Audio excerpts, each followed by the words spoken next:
They whispered that the wind carried the breath of ancestors, the lament of fallen warriors, and the forgotten songs of the earth. But in the ancient secluded village of Oakhaven, nestled deep within the crags of the Whispering Peaks, the wind did more than whisper. It spoke directly to a boy named Cale, and Cale, unlike anyone before him, understood.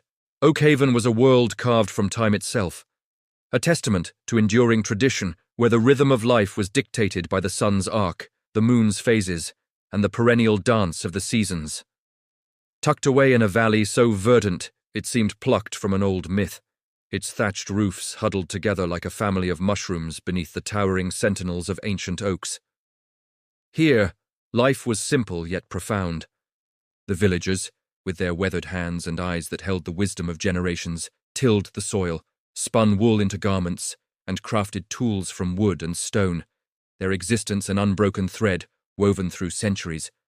They revered the earth, feared the unknown, and lived by an intricate tapestry of folklore that explained the rustle of leaves, the rumble of distant thunder, and the sudden shift in the wind's temperament. Cale was born into this world, a quiet, observant child whose eyes, the color of deep forest pools, seemed to hold more secrets than his young years suggested. From the earliest days, while other children chased each other through the sun-dappled clearings or mimicked their parents in the fields, Cale was often found on the outskirts of the village, perched on a moss-covered rock or beneath the gnarled branches of an ancient elder tree, simply listening. It wasn't the ordinary sounds of the forest that captivated him. The chirping of crickets, the call of a distant hawk, the burbling of the brook. Though he heard those too, with an acuity that surprised even the seasoned hunters. No. Cale was listening to something else entirely, something invisible, pervasive, and utterly unique. The wind. His grandmother, Ilara, the village's oldest living storyteller and a woman whose face was a map of life, its triumphs and sorrows, was the first to notice. She had watched him since he was a toddler, his small head cocked to one side, as if deciphering a complex riddle carried on the breeze. She saw him gesture, sometimes imperceptibly, as if responding to an unseen presence. When the wind turned cold and sharp, bringing the promise of winter's harsh bite, Cale would shiver, not from the chill, but from a feeling he couldn't articulate, a sense of foreboding that often proved prescient. When a gentle gust caressed the fields, he would smile, a quiet joy illuminating his face as if he'd just heard a comforting secret. Ilara, who understood the subtle language of the natural world better than anyone, recognized the signs. Her own grandmother had spoken of whispers, of those few throughout history who were chosen by the elements. It was a gift rarely seen, often misunderstood, and sometimes feared. But Ilara, with her profound respect for all of nature's mysteries, nurtured it in Cale. She taught him the old names for the winds, Boreas the north wind, Zephyr the west, Notus the south, Eurus the east, not just as directions, but as personalities, forces with their own temperaments and stories. She never pushed him, only offered a quiet validation, a knowing glance that told him he wasn't alone in his perceptions. As Cale grew, his connection deepened. It wasn't merely hearing the wind or feeling its shifts. It was understanding. The rustle through the leaves became a complex tapestry of information.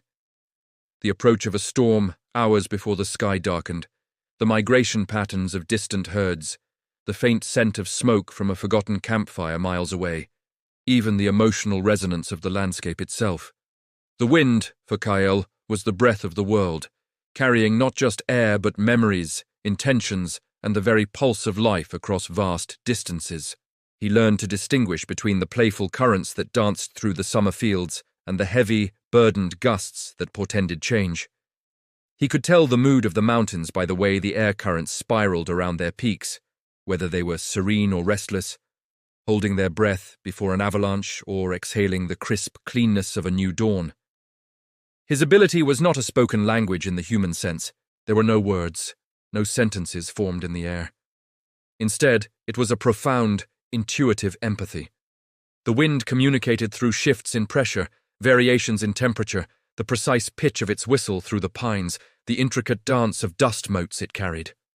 For Cale, these were not random phenomena, but elements of a complex lexicon, a symphony of sensations that translated into clear, undeniable messages in his mind. He knew, for instance, when the deer had moved to higher pastures, not by seeing tracks, but by the subtle alteration in the air currents that suggested disturbed foliage miles distant.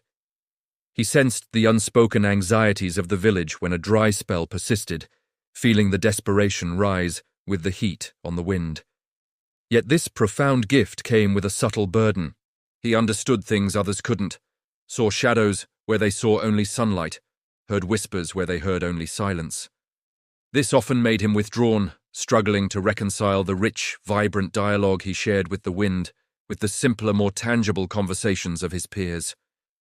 He learned early to keep his unique perception to himself, a cherished secret he shared only with the understanding gaze of his grandmother, lest he be seen as peculiar or worse touched by something unholy in a village that valued conformity and ancient wisdom above all else.